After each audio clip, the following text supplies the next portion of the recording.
Bien, estamos en la clase del 9 de octubre del 2023, en la clase de Comunicación y Sociedad. Estamos viendo el libro de John Dunbar Peters, Hablar al aire, donde en resumidas cuentas, a ver de forma sintética, hagamos una valoración de lo que hemos dicho hasta ahora de la introducción. A ver, Abraham, fuerte. Hay dos corrientes sobre la comunicación, una socrática y platónica que se deriva del diálogo, que es idealista, la otra que se deriva de parábolas, que también se llama disertación, y que es un poco más realista, que entiende que el receptor es el que se encarga de comprender la comunicación. Así es, dos tradiciones de las que habla John Dunbar Peters en el pensamiento occidental de la comunicación, de 25 siglos para acá, la del diálogo y la de la diseminación. Hemos dicho que la de la diseminación, entre comillas, es más realista o más pragmática, sería la palabra. Y en la corriente de la diseminación no está garantizada la comunicación, es algo improbable. En cambio, en la corriente del diálogo se asume que dialogar ya es el camino para que se dé el encuentro o la fusión de las almas, ¿no? Dijimos que estas dos tradiciones llegaron hasta después en la etapa de la modernidad. Dijimos que había dos etapas en la modernidad. ¿Cuáles son las dos etapas? Es la primera etapa de la modernidad, que va de mediados del siglo, de finales del siglo XVI a mediados del siglo XIX, y la segunda de finales del siglo, de mediados del siglo XIX hasta la actualidad. Así es, en la primera modernidad es hasta antes de que surgiera la energía eléctrica. Y la segunda modernidad es todo lo que ha pasado en la sociedad eléctrica.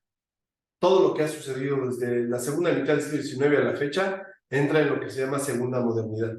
La palabra comunicación como concepto de uso corriente se puso de moda, empezó a usarse de manera general en la segunda mitad del siglo XIX, justo en el marco de la segunda modernidad. ¿Por qué se empezó a usar tanto el concepto de comunicación en esta sociedad de la segunda modernidad? ¿A qué se debe? Una sociedad. Exactamente. A que la comunicación en la experiencia cotidiana más bien nos da muestras de que fracasa, ¿no? Entonces hay un alto índice de soledad, hay un alto índice de ansiedad, de suicidio, de aburrimiento, de incomprensión, de incomunicación. Pues justamente porque es un problema en la modernidad comunicarnos, a pesar de que hay mucha tecnología, es que hay un anhelo debajo en la sociedad moderna que nos lleva a preocuparnos o a interesarnos mucho en la comunicación. Entonces, mucha gente utiliza la comunicación como un elemento terapéutico, ¿no? Todo se resuelve con comunicación. La guerra, el divorcio, el desamor, la soledad. Pues es algo de sentido común, ¿no? Nos dice aquí Dunbar Peters que cada uno de nosotros vive en la soledad de su conciencia y que las experiencias de cada uno siempre son privadas. Y decíamos, debido a que el intercambio entre conciencias es imposible, como no podemos trasladar lo que sentimos a otra conciencia, pues por eso surgió la comunicación, a través del lenguaje, de los símbolos. Ahora, habíamos dicho aquí, una cosa es la comunicación y otra cosa es la conciencia. ¿Cuál es la diferencia entre comunicación y conciencia?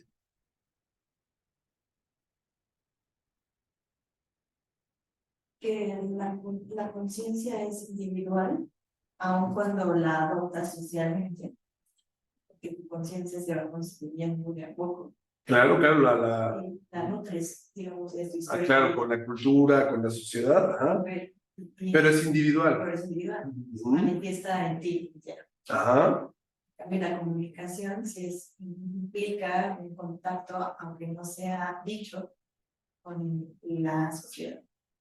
Sí, la comunicación es un proceso social. A ver, por ejemplo, ahí les va un torito, una trampa.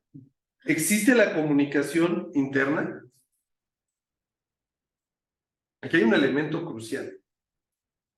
Si la comunicación es algo social, que depende de una alteridad, a ver, si partimos de que para que haya comunicación debe de haber alteridad, ¿sí o no? ¿Estamos entendiendo lo que dice John Dunbar Peters? Dice, La comunicación solo se da como experiencia humana si hay alteridad. Donde no hay alteridad, no hay comunicación. Pregunta entonces, en el interior de la conciencia de cada uno de nosotros, ¿existe la intracomunicación? ¿Nosotros nos comunicamos con nosotros mismos? ¿Podemos llamarle comunicación a eso? ¿Cuál es su postura? El diálogo interno que tenemos con nosotros mismos a través del lenguaje, ¿es una forma de comunicarnos nosotros mismos con nosotros mismos? ¿O eso no es comunicación? Yo les dije, comunicación es una cosa y conciencia es otra. Aquí estamos hablando de la conciencia. ¿Qué opinan ustedes? Hay personas, autores, que dicen que sí existe la intracomunicación, la comunicación como un diálogo interno. Sobre todo estos autores son los que están en la corriente del diálogo. Muchos de los autores que están en la corriente de la diseminación no aceptan que exista la comunicación interna. ¿Por qué? Porque no hay alteridad. La comunicación con uno mismo es un flujo de ideas, de conciencia interna, pero no es comunicación. O sea, es la manera en que opera tu cerebro, pero eso no es comunicación. El reto de la comunicación es cuando tienes que comunicar con algo alter, algo fuera de ti. Eso es comunicación. Y yo les digo, ese proceso es diferente a la conciencia. La conciencia usa lenguaje, sí, símbolos, sí. Pero cuando la conciencia usa símbolos para llegar a un entendimiento con otra conciencia, ya no es la conciencia lo que está comunicándose. Es la propia comunicación la que se está comunicando. En un sentido amplio. Entonces, por ejemplo, dos palabras que dejan ver esta huella de finales del siglo XIX. La palabra solipsismo y la palabra telepatía. Esas palabras aparecen en esos periodos. Ambos términos reflejan una cultura individualista, en la que las paredes que rodean a la mente constituían un problema, ya fueran delgadas, en el caso de la telepatía, o fueran impermeables, como el solipsismo. Desde entonces, desde ese periodo en que se pusieron de moda estas dos palabras, el término comunicación ha evocado a la par el sueño del acceso instantáneo y la pesadilla del laberinto de la soledad.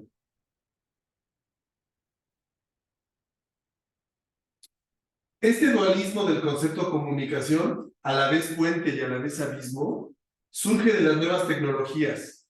Nuevas tecnologías en el siglo XIX, ojo. Y su recepción espiritualista. Se los voy a decir así de otra manera. Esa es mi postura, basado en esto y en estos autores. Hay que curar de espiritualismo al pensamiento comunicacional. El pensamiento comunicacional, la investigación en comunicación, que no acepta estas reflexiones filosóficas, es demasiado espiritualista, o sea, demasiado idealista. Todo lo que escuchamos como el diálogo por encima de lo demás es una visión espiritualista. El espiritualismo viene desde Platón. En el siglo XXI, científicamente no podemos seguir hablando de forma espiritualista. ¿Sí estás entendiendo esto del espiritualismo? ¿El espíritu, el alma?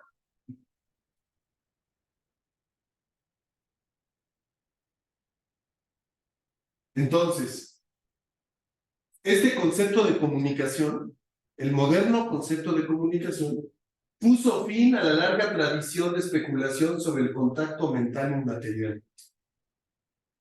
A ver, hasta antes de esta época, por ejemplo, se creía que se podía hablar con los muertos. Como hoy en día se cree que nos podemos comunicar con los alienígenas. O con los animales. En este libro, aunque les parezca chistoso, hay un capítulo de diálogo con animales. Y hay un capítulo de diálogo con extraterrestres. ¿Por qué existe un capítulo de eso, en un libro de filosofía? Porque está poniendo a prueba esta idea de la comunicación. Está diciendo, a ver, ¿desde cuándo nos surgió el interés de hablar con los extraterrestres? ¿Desde cuándo nos surgió el interés de hablar con los muertos? ¿Desde cuándo nos surgió el interés de hablar con los animales? Realmente eso es comunicación. Y entonces empieza, con estas dos tradiciones, empieza a decir, bueno, claro, quienes han dicho que podemos tener la comunicación con los muertos son los que anhelan el diálogo de las almas. Y como las almas son eternas y no se mueren más que los cuerpos, entonces sí hay comunicación con los muertos. Sí, yo lo estoy pensando como quienes van a la iglesia y sostienen diálogos con sus familiares o con Dios incluso, ¿no? O con la figura espiritual. Exactamente. Ahora mismo los musulmanes radicales que se inmolan porque piensan que van a tener una vida eterna después de la muerte del cuerpo, tienen una visión espiritualista. Y me imagino que creen que sí existe comunicación contigo mismo, porque finalmente les estás Ahora, hablando. ahí viene el punto central. Esas ideas filosóficas tienen una base. ¿Cuál es? La idea de que existe un alma, un espíritu. Es una idea filosófica que viene desde Platón. Pregunta, en un estudio científico, académico, ¿se puede sostener esa idea? Sí, sí te puede sostener, pero hay que argumentarla y defenderla. La mayor parte de estudios de comunicación, y no sé si ustedes ya lo notaron, que lean, nunca va a hablar de esto. Lo pasan por alto, como si eso no existiera, como si ya estuviera dado que el diálogo es lo mejor, la mejor forma de comunicación, o la única. La mayor parte de autores nunca reflexionan esto. Se lo saltan. Nunca dicen, mi postura filosófica ante la comunicación es esta. Nunca. Parten, empezando por eso hay tantas confusiones entre medios y comunicación, que nunca lo aclaran, nunca lo plantean. ¿Sí?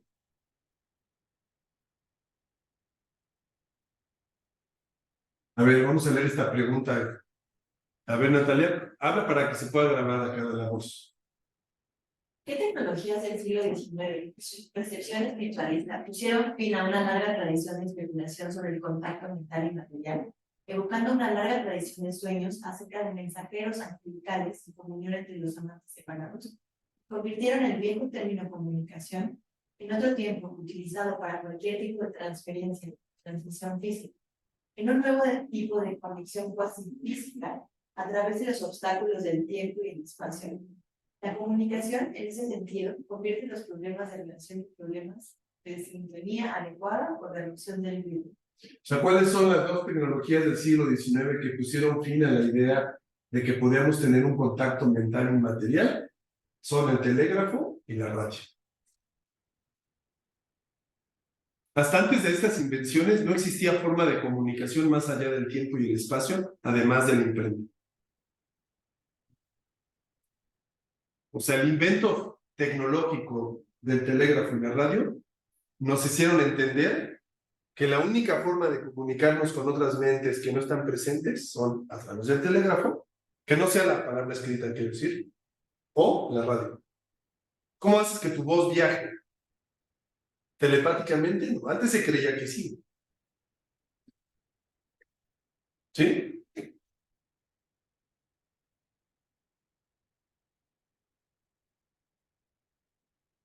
A ver, lee esta, Abraham.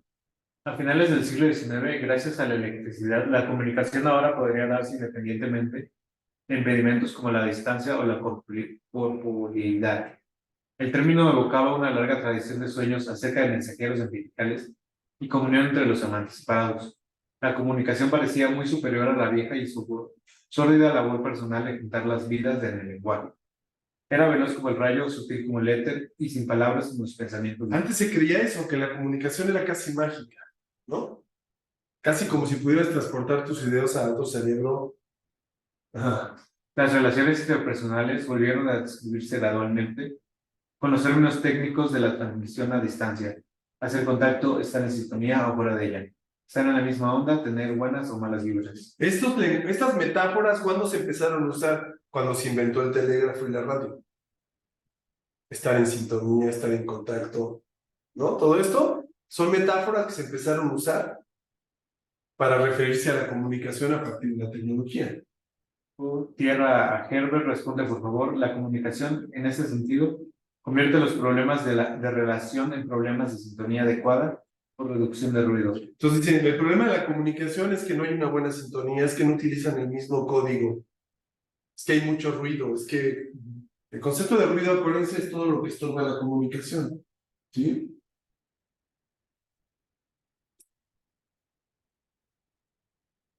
A ver, venga. Dale.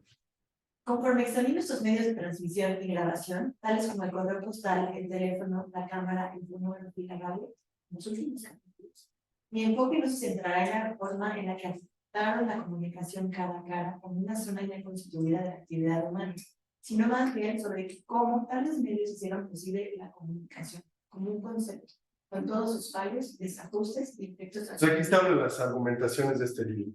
¿Cómo se convirtió la comunicación en un concepto? Gracias a esos avances tecnológicos del correo postal, el telégrafo, el teléfono, la cámara, el fonógrafo, la radio.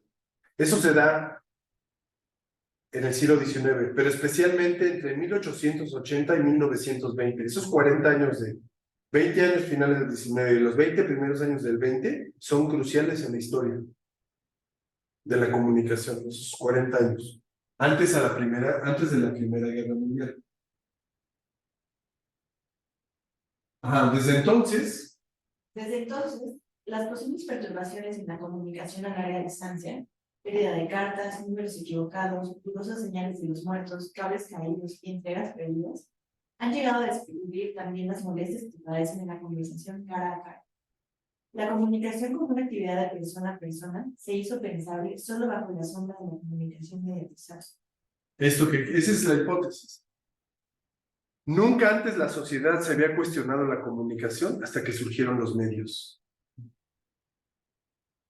Hasta que surgió una sociedad mediatizada, es que surgió el interés por estudiar la comunicación. Nunca se había estudiado la comunicación antes. ¿Por qué? Si tenemos 250,000 años de existir como especie, ¿por qué hasta el siglo XX surgió una disciplina solo para estudiar la comunicación? Si siempre ha habido comunicación desde que somos primates inteligentes y sociales. Porque el desarrollo de la comunicación mediante los medios nos puso en evidencia lo difícil que es la comunicación. Siempre habíamos dado por hecho que la comunicación era algo dado, fácil. Hasta que surgieron las nuevas tecnologías y nos dimos cuenta de lo difícil que era comunicarnos, hasta ahí nos dimos cuenta de que la comunicación existía como un problema. No tuvimos conciencia de ello. Por eso tuvieron que pasar otros 60 o 70 años hasta que surgiera en el periodo de la entreguerras la ciencia de la comunicación. Ahora, la ciencia de la comunicación como disciplina científica surge en el marco de las guerras mundiales. ¿Saben por qué surge ahí? Porque había dos temas cruciales en el sentido bélico: la opinión pública y la propaganda. Esos dos temas, el deseo de controlar la opinión pública y de manipular a la gente a través de propaganda, hizo que surgiera la ciencia de la comunicación. O sea, no surgió la ciencia de la comunicación por un interés noble, por un interés, ¿cómo le llamaríamos? Puro, moralmente desinteresado. No, surgió porque había un interés. El interés de estudiar la opinión pública, cómo se maneja la opinión pública en una sociedad mediatizada. Ya para los años 30 ya había cine, había radio, había el fonógrafo, había teléfono, se estaba por inventar la televisión, la prensa tenía un peso enorme, era el tema de la opinión pública. Y el segundo gran problema que llamó la atención de muchísima gente en esa época, estudiosos de la comunicación, la propaganda. Los totalitarismos, los pensamientos fundamentalistas de la Primera y Segunda Guerra Mundial, hicieron que hubiera un interés por los medios de comunicación. Y así surgió la ciencia de la comunicación en ese horizonte. A ver, venga. Ya en lo que esta es la primera y sin duda la más elocuente concepción de la comunicación como un ideal de entendimiento interpersonal, el Fedro de Platón, la comunicación se define al contrastarla con su perversión por la manipulación, la retórica y la escritura. Fíjense, para Platón, la retórica era una forma degradada de la comunicación. Para Platón, la forma pura, ideal de la comunicación es el diálogo, el intercambio de ideas entre dos almas. La retórica, que es hablar a los otros como hablaba Jesús en las parábolas, para Platón no tenía valor. Entonces, yo les dije la vez pasada, la tradición del diálogo se basa en la dialéctica, ¿se acuerdan? Y la tradición de la diseminación se basa en la retórica. La retórica es una fuente de conocimientos fundamental para comprender la comunicación. Acuérdense, la retórica es el arte de persuadir. La dialéctica es el arte de convencer. Platón se basaba más en la dialéctica y Aristóteles, que está del lado de la diseminación, se basaba más en la retórica. Platón condena a la retórica. Sí. La comunicación es un remedio homeopático. La enfermedad y la cura están confabulados. Esa es la visión de Platón. La comunicación es un remedio para curar el alma. El diálogo ayuda al alma. Sí. Es un ideal compensatorio cuya fuerza depende de su contraste y con el fracaso y la ruptura. La falta de comunicación es el escándalo que motiva el concepto mismo de la... Esto viene desde Platón. Y es la crítica que hace John Durkheim Peters. Que la visión compensatoria de la comunicación. Entonces, ustedes van a escuchar aquí a expertos en comunicación que van a hablar sin darse cuenta de la comunicación como una terapia, como un remedio homeopático. Yo, desde mi punto de vista, prefiero alejarme de esa visión y digo, no, mejor veamos a la comunicación como algo improbable, como un problema, no como un remedio. Y seamos claros cuando usemos el concepto de cómo lo estamos usando. Yo, mi sugerencia es que ustedes definan el concepto de comunicación en sus tesis y digan, yo la comunicación la veo de esta forma.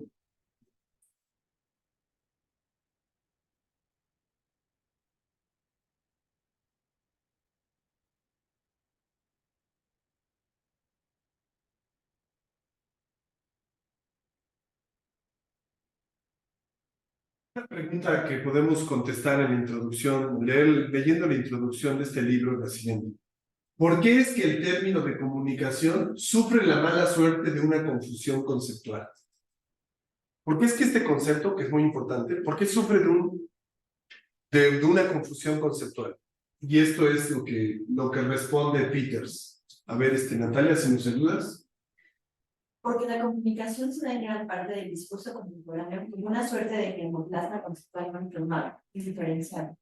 Pocas veces una idea se ha visto manifestada en lugares comunes. La comunicación es buena, la reciprocidad es buena, compartir más es mejor. Estas máximas aparentemente obvias, porque no se examinan, esconden demasiado bajo la enfoque. Debido a que el término de comunicación se ha convertido en propiedad de políticos y tecnólogos y terapeutas, todos ansiosos de demostrar su propiedad como buenos comunicadores, su popularidad ha excedido su tiempo. Esa es una gran respuesta. ¿Por qué hay tanta confusión alrededor de la comunicación? Porque es un término manoseado. Todo el mundo lo utiliza y le da una connotación moralmente positiva. Esa connotación moral, en lugar de ayudar a que se vuelva más claro el concepto, ha hecho que se vuelva más confuso. Pues un especialista en comunicación como ustedes no puede usar el concepto de comunicación así, de manera confusa. Tienen que ser claros. Mi sugerencia es, desde la introducción, ustedes digan qué concepto de comunicación están defendiendo en su tesis. Si vas a hablar de la comida y la diplomacia, bueno, ¿cuál es el concepto de comunicación? Si vas a hablar del mundial y del fútbol, ¿cuál es tu concepto de comunicación?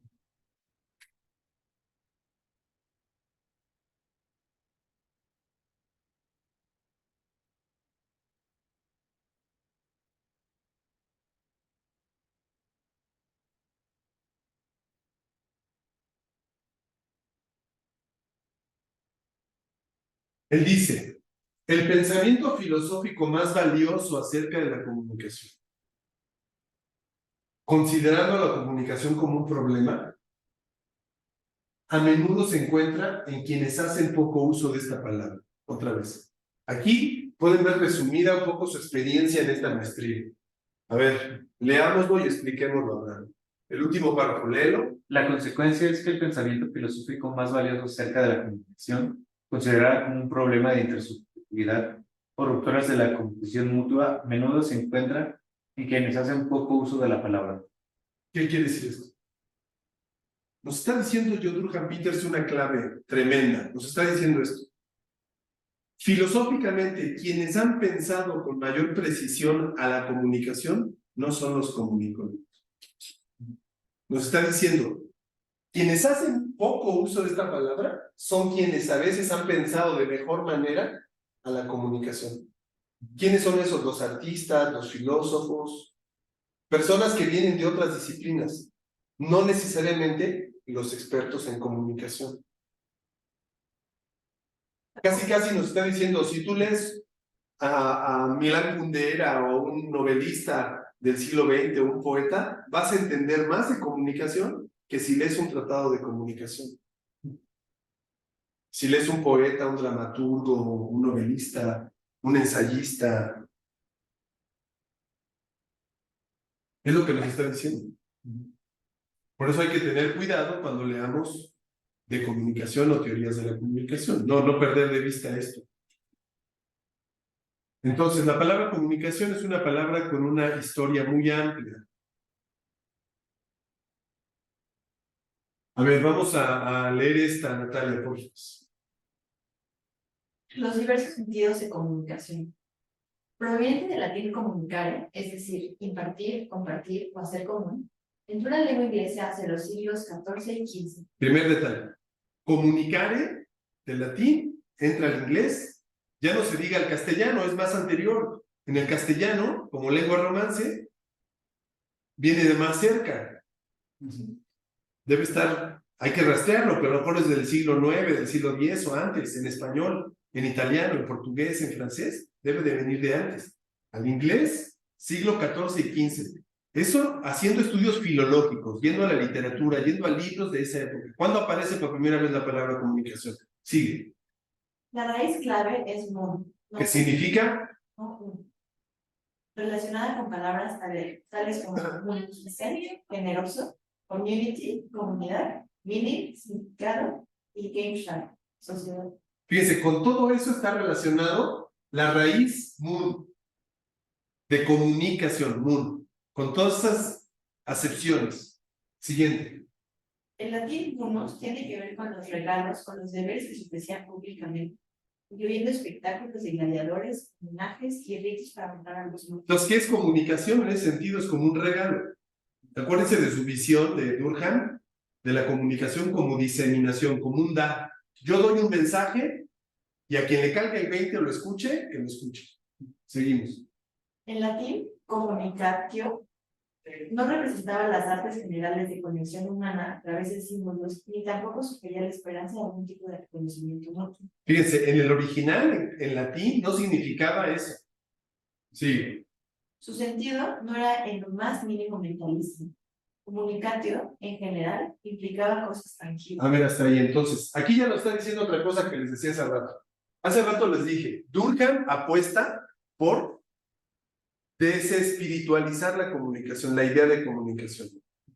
Otra manera de decirlo es, Durkheim apuesta por romper con las visiones mentalistas, psicologistas de la comunicación.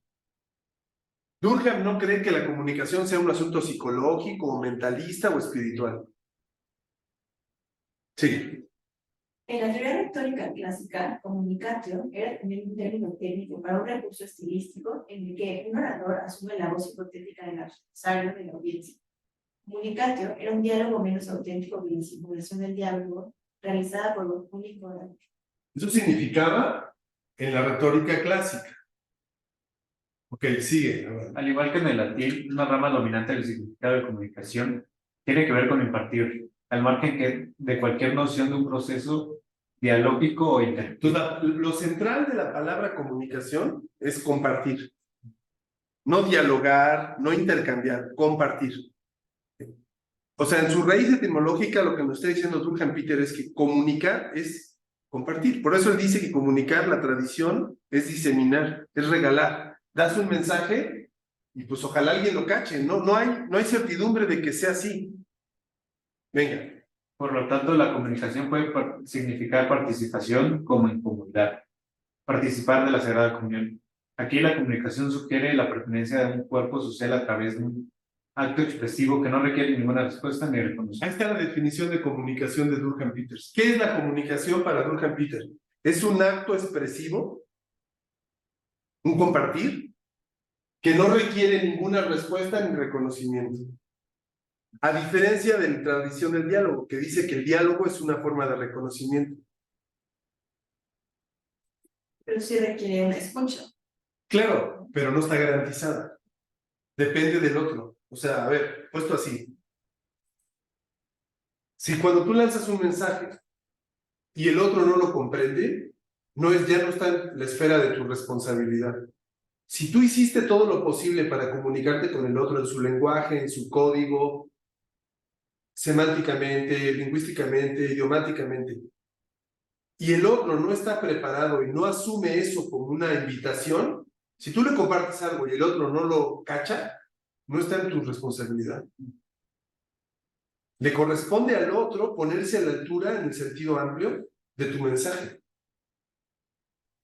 O sea, por eso en esta concepción de comunicación, quien comanda la comunicación es el receptor, no es el emisor. Por ejemplo, si estos mundiales de pacotilla, como el que vamos a tener en México en 2026, luego en 2030, no le interesan a la gente, es porque no hubo comunicación. O sea, hacer un mundial en 6 países por negocio, la gente no es pendeja, se da cuenta, este bebé está queriendo ver la cara. ¿Cómo que un mundial en 6 países? ¿Qué mafufada de eso? ¿Cómo que un mundial de casi mes y medio? ¿Qué va a pasar? Pues mucha gente va a dejar de lado sus competencias, el interés va a bajar, como ha venido bajando en las últimas décadas, ¿no? Eso es la recepción, o sea, si no hay comunicación porque a la gente no le interesa. ¿Por qué si tenías ya un buen modelo de organización de mundiales, por qué no lo mantuviste mejor? O lo perfeccionaste. O lo mejoraste, pero ¿por qué no lo dejaste? Si ya funcionaba, ¿para qué pateaste la gallina de los huevos de oro? Si ya funcionaba, ¿para qué lo destrozaste? Seguimos. Comunicarse consumiendo pan y vino expresa la pertenencia a una comunidad de santos, tanto vivos como muertos, pero no es ante todo una actividad para enviar mensajes. Ahí está la clave. La visión espiritualista dialógica de la comunicación cree que comunicar es enviar mensajes. Muchos políticos, muchos empresarios, muchos mercadólogos, publicistas creen que comunicar es enviar mensajes. En esta tradición, comunicar no es enviar mensajes. Comunicar es que el otro asuma el mensaje y lo quiera comprender. Ahora, como tú no te puedes meter en la cabeza del otro y obligarlo, es un reto la comunicación.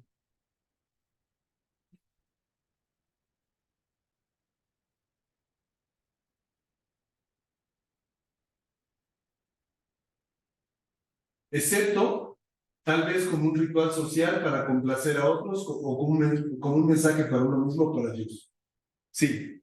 Incluso en este caso, comunicar es un acto de recepción, no de emisión. Más precisamente es enviar recibiendo.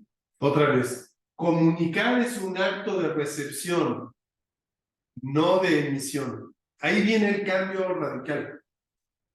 Muchos modelos de comunicación de los que vamos a ver se basan en un emisor que manda mensajes a un receptor. A ese modelo de comunicación, que es el primero que surgió, se le llama modelo emisor-mensaje-receptor. Es el modelo que inventó un par de autores que se llaman Shannon y Weaver para hablar de telefonía en los años 40. Ese no es el modelo actual de comunicación que debemos de tener los expertos en comunicación. El modelo que tenemos que tener y la filosofía de los expertos en comunicación es este, de que comunicar es un acto de recepción. Enviar, recibiendo. ¿Cómo se imaginan ese enviar, recibiendo? ¿Qué significa enviar, recibiendo? Cuando yo mando un mensaje y tú lo cachas y asientes y comprendes lo que estoy diciendo, aunque no estés de acuerdo, al confirmarme que lo cachaste, estás enviando, recibiendo. sea, me estás diciendo, recibí tu mensaje y me estás confirmando con una retroalimentación. Entonces, el concepto de comunicación como diseminación se basa en la retroalimentación, a diferencia del concepto o la tradición del diálogo que se basa en la emisión. Ahora, ¿se dan cuenta por qué si estudiamos comunicación tenemos que estudiar siempre la recepción, la retroalimentación, la comprensión? O sea, Natalia, dicho de otra forma, no tiene mucho caso que estudies el uso de la comida como un elemento para la diplomacia si no estudias a los que han recibido el mensaje de la comida para ver si lo comprendieron. O sea, tienes que tener evidencias de que aquellas personas que llegaron a la diplomacia o al uso de la comida como una herramienta de comunicación para la diplomacia, tuvo un efecto en ellos algo, esa imagen de la comida o el consumo, o la experiencia gastronómica. O sea, tienes que ir a la experiencia, a la recepción de esas. Eso sería un proceso completo de comunicación. Para no quedarse solo en la comida. Quedarse en la comida como medio es verla como un canal. Sí, como un medio de Como un mensaje. Eso no es comunicación, eso es solo medio de comunicación. Sí. Por eso hay que dar el paso. Igual acá es clave la experiencia de los aficionados, de quienes consumieron el mundial. Cómo lo vivieron, cómo lo sintieron, les gustó, no les gustó, qué pensaban. Esto incluye periodistas, jugadores, no solo las personas que fueron a los estadios. La opinión pública, qué piensa la gente del mundial. Muy bien, seguimos. Esta es otra concepción de comunicación. Venga, veamos. La comunicación también puede significar conexión o vinculación. Durante el siglo XIX, en Estados Unidos, la comunicación a vapor podía significar el ferrocarril. Fíjense cómo se empezó a hablar de comunicación hablando de tecnologías como el ferrocarril. O sea, está comunicado, una ciudad que está comunicada está conectada con otra. Se empezó a sustituir la palabra compartir, expresar y demás por conectarse. La metáfora cambió en el siglo XIX. Venga. En la casa de los 7 tejados de Crawford puede leerse: se acercó a la puerta que formaba la comunicación habitual de la casa. Hablando de arquitectura, ¿no? Se hablaba de comunicación, espacios comunicados. En el sentido de vinculación, la comunicación también podría significar oído. Curiosamente, comunicación alguna vez quiso decir lo que ahora en inglés se llama intercourse, trato social sexual, mientras que intercourse alguna vez significó lo que ahora llamamos comunicación, las variedades de los tratos humanos. El término ambiguo relaciones subyace a ambos. Fíjense cómo hay incluso hasta esa interpretación en la lengua inglesa, ¿no? A ver, sigue. Otra rama de significado implica transferencia o transmisión. Esta es la rama del siglo XX, la que se inventó. Cuando surgieron las ciencias de la comunicación, surgieron con este concepto de comunicación, transferencia o transmisión. En 1940, cuando surge la disciplina de la comunicación con el primer modelo de comunicación científico, que es el de Shannon y Weaver, el concepto de comunicación que ellos tienen es justamente este, transferencia o transmisión. Sí. El sentido de transferencia física, como la comunicación de calor, luz, magnetismo o regalos, es ahora en gran parte arcaico. Pero como se verá en el capítulo 2, es la raíz de la noción de comunicación, en tanto transferencia de entidades psíquicas tales como las ideas, pensamientos o significados. Cuando John Locke habla de comunicación de pensamientos, toma un término que tiene una aceptación física y lo usa para usos sociales. También en este caso no hay nada necesariamente bidireccional en cuanto a la comunicación. Se puede hablar de transmisiones unidireccionales en la publicidad y las relaciones públicas, vistas como comunicaciones, incluso si no hay respuesta posible ni edición. Por eso mucha gente dice que los publicistas comunican, que los periodistas comunican. No, no comunican, informan. La comunicación es un proceso más complejo, pero desde el sentido común que muchos comunicólogos tienen, usan transmisión como sinónimo de comunicación. Grave error. En un trabajo científico académico no podemos tener esa concepción de comunicación porque es muy pobre. Sí. No, da la impresión de que los proveedores de estas cosas ¿Les gustaría que funcionaran como las enfermedades transmisibles? En otro sentido de la palabra. Sería muy fácil que la comunicación fuera transmisión, ¿no? Sería muy sencillo. Pues si es tan sencillo, ¿por qué es tan complejo? Porque no es así de sencillo, esa es la respuesta. Si fuera así de sencillo, estaríamos mejor comunicados. No es tan fácil como emitir mensajes. Son procesos más complejos. Otra tercera rama. Tenemos la del latín, luego tenemos la del siglo XIX. Una tercera rama. A ver, Natalia. Una tercera rama del significado es la comunicación como intercambio, es decir, como una transferencia multiplicada por dos.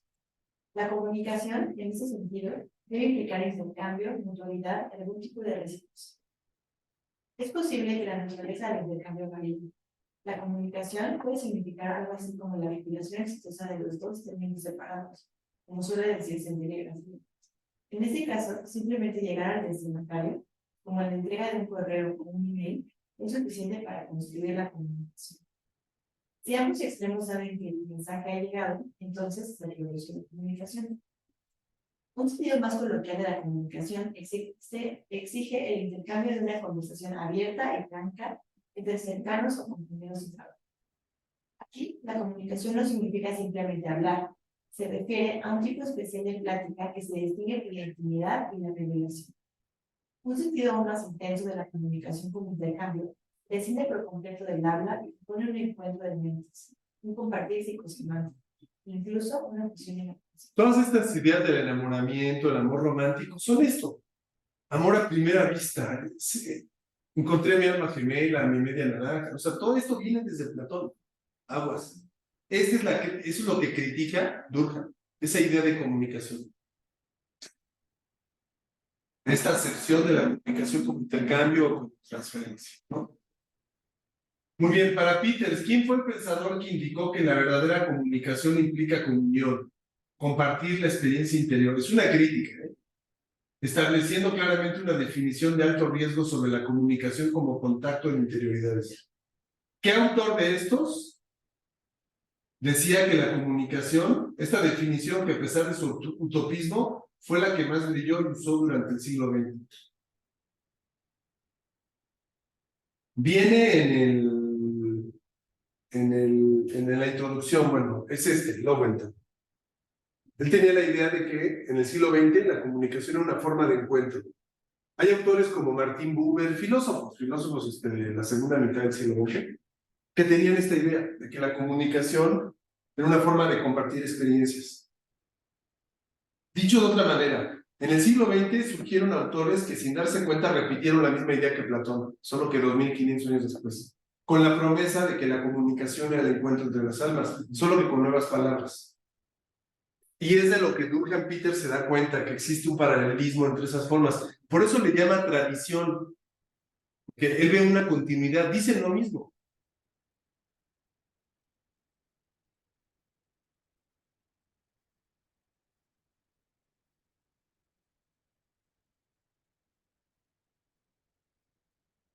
Aquí están todas las ramas, ¿no? Una síntesis de las ramas. Todas estas son las ramas diferentes de comunicación, de las que ya hablamos ahorita. Y aquí está un poco lo que él plantea. A ver, ¿a quién le toca? A ver, ¿habrá?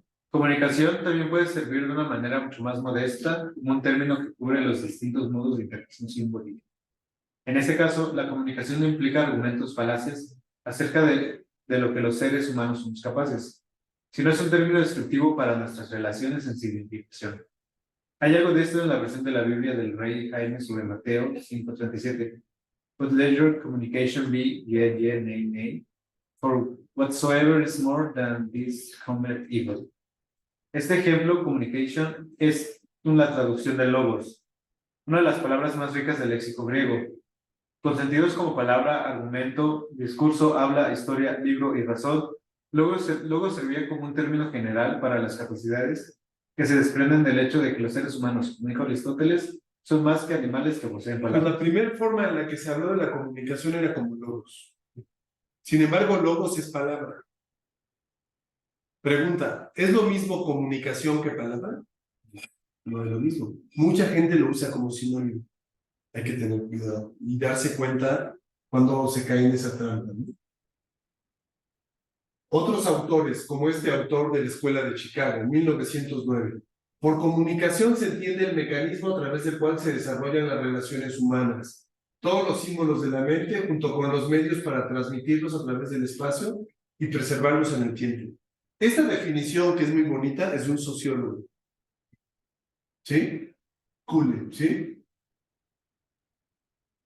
Entonces aquí aclara Durkheim Peters que cuando habla de comunicaciones se refiere a medios, en la tradición norteamericana. Y cuando se habla de comunicación, se refiere al proyecto, lo que tú me preguntabas, Natalia. Cuando se habla de comunicación, me refiero al proyecto de reconciliar el yo con el otro.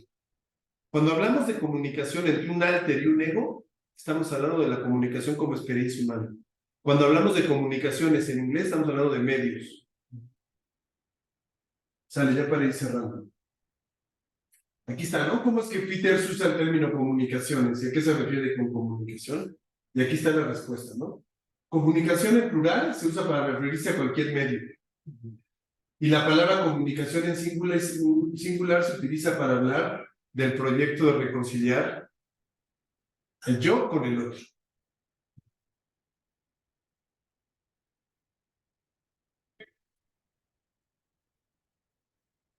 Esta es una frase que sintetiza muy bien lo que el optimismo tecnológico. ¿Es verdadera o falsa esta afirmación? El error está en pensar que las comunicaciones, o sea, los medios, resolverán los problemas de comunicación. Que un mejor cableado o una mejor tecnología eliminará los fantasmas. ¿Esto es verdadero o es falso? Es verdadero, es un error, claro. Es un error pensar que a más tecnología, mejor comunicación. Eso no es cierto. La comunicación es parte el problema de comunicación es parte de la condición humana.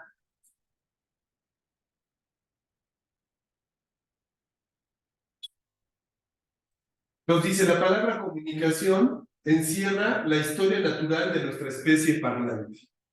La teoría de la comunicación reclama esta zona. Como sostengo, la noción de teoría de la comunicación, fíjense, una cosa es la palabra comunicación, ya vamos hablando, y otra cosa es la palabra teoría de la comunicación. ¿Vamos bien? ¿Cuándo surge el concepto de teoría de la comunicación? Cuando surge la ciencia de la comunicación. Periodo de entreguerras, 1940.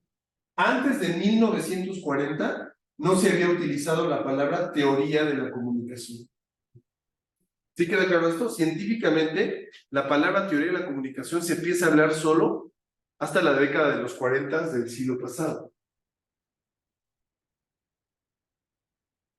Y nadie había aislado el concepto de comunicación como un problema explícito hasta 1880 y 1890. ¿Cómo es que utiliza el término teoría de la comunicación Durkheim Peters? A ver, ¿contestamos, Natalia? No lo utiliza para hacer referencia a una práctica existente de la investigación, sino en un sentido amplio, ahistórico, a fin de tener una perspectiva de la condición humana, como de alguna manera fundamentalmente comunicativa, como anclada en los logos. De esta forma, la teoría de la comunicación deviene consustancial con la ética, la filosofía política y la teoría social, en su preocupación por las relaciones entre el yo y el otro, entre el yo y el yo, y entre la cercanía y la distancia de la organización social. Entonces, el concepto de teoría de la comunicación no es un concepto separado de la sociedad, está vinculado con todos los problemas de la sociedad. La teoría de la comunicación es importante para la sociedad moderna, no es cualquier teoría, es una teoría importante porque tiene que ver con la política, tiene que ver con la ética. Por ejemplo, es ético, ¿no? Lo que está pasando ahorita entre el Estado de Israel y la Franja de Gaza. Invadir, asesinar inocentes, o bueno, atacar zonas donde hay inocentes. ¿Es ético o no es ético? Ahí está la teoría de la comunicación implicada, sí. Y está implicada. La noción de teoría de la comunicación, eso no es anterior a 1940. No es anterior a 1940. ¿No? Surgió en 1940. Ok. En dos momentos la comunicación fue un tema candente en el debate intelectual. después de la Primera Guerra Mundial y después de la Segunda Guerra Mundial. O sea, lo que pasó entre esas dos guerras, por el tema del desarrollo de la tecnología en las guerras, todo lo que pasó, hizo que este concepto se volviera plástico, que se expandiera, que se multiplicara.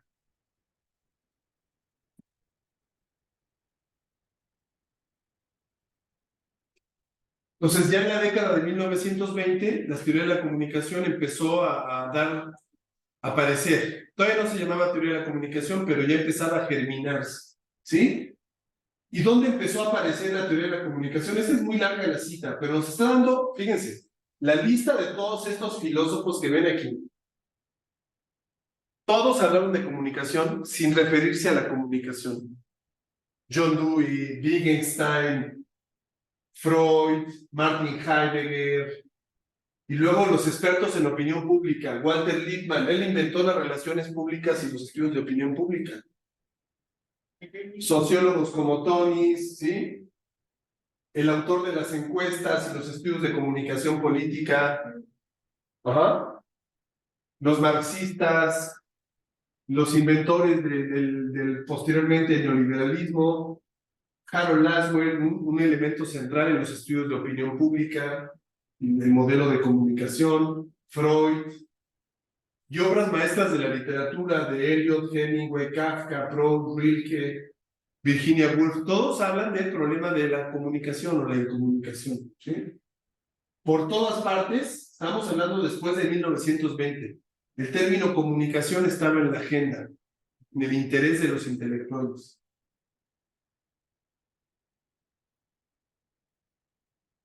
Entonces, en los años 20, de hace 100 años, comunicación significaba la dispersión de símbolos persuasivos. Acuérdense que les interesaba mucho la propaganda y la opinión pública, a fin de administrar la opinión de las masas.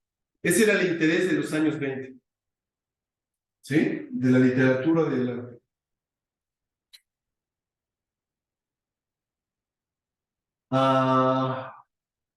Bueno, esto obviamente fue cambiando.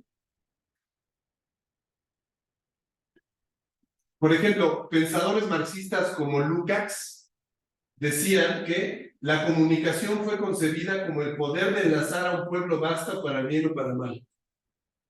Poseía lo necesario para hacer deshacer el orden político, una noción que también inspira, por desgracia, otro libro de la época, Mi lucha de Adolfo. Se le dio un poder a la comunicación que no tenía. Se confundió comunicación con medios en los años 20, en las épocas del totalitarismo, sobre todo del nacionalsocialismo. Bueno, después vino un cambio y surgieron nuevas reflexiones sobre la comunicación, ¿no? Por ejemplo, esta que es muy famosa de Ogden y de Richards, sobre el significado del significado.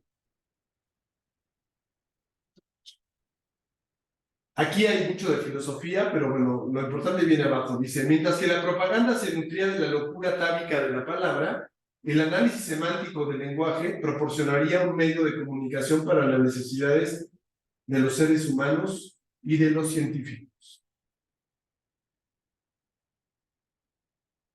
Bueno, Ogden y Richard fueron muy influyentes y también tenían ellos un concepto de comunicación.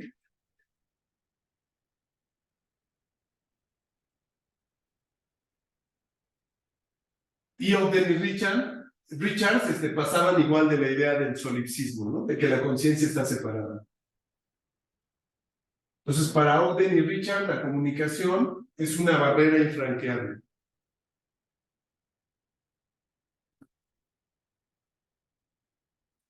Bueno, eso es lo que pasa en la década de los 20.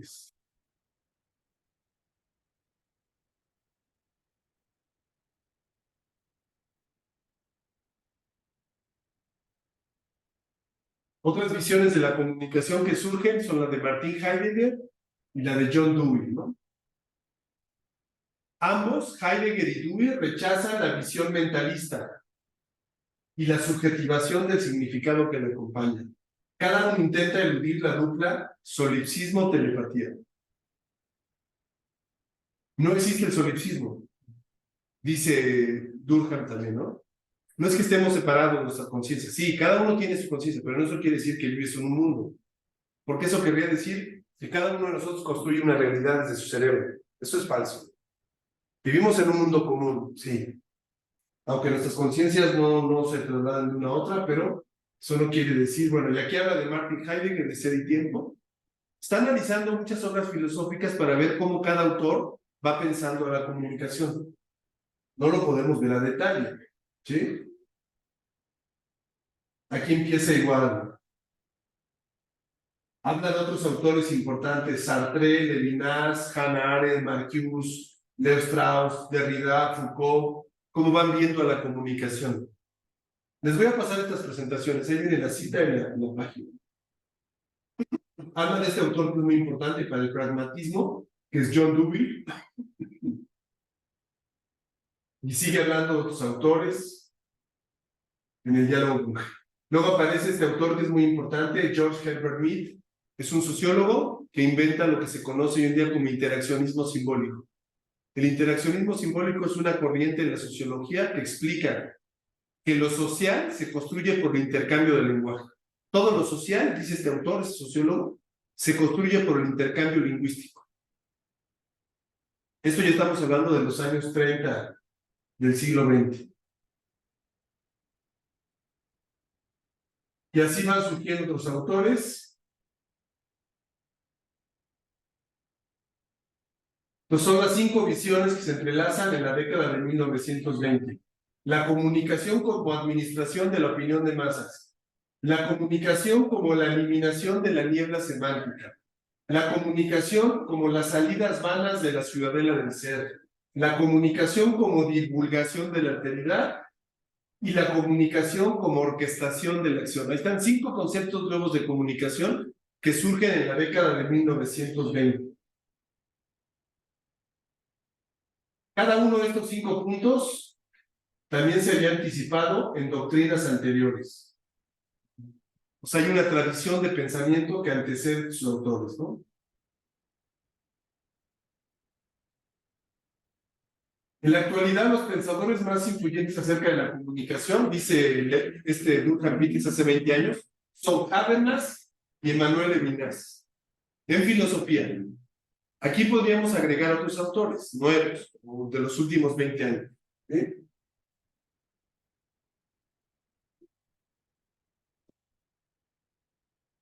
Por ejemplo, Levinas se basa en Husserl y Heidegger para entender a la comunicación como una caricia.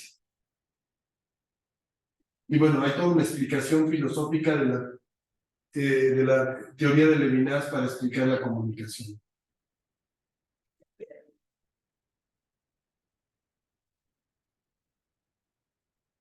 Bueno, aquí sigue haciendo la crítica Durkheim Peters de esta concepción de la comunicación.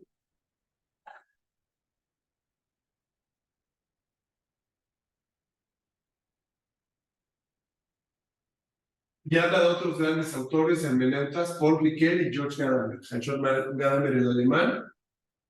Y después habla del pragmatismo.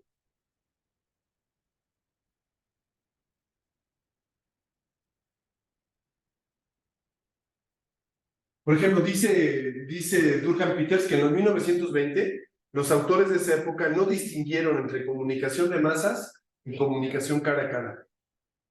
Vamos a dejarle ahí. ¿Sale? Ya se nos fue el tiempo. En fin, si se dan cuenta, la obra pues es muy rica y pues se presta para mucho, ¿no? Obviamente la revisión del pensamiento filosófico en comunicación pues es amplia, ¿no? No es sencillo de hacer.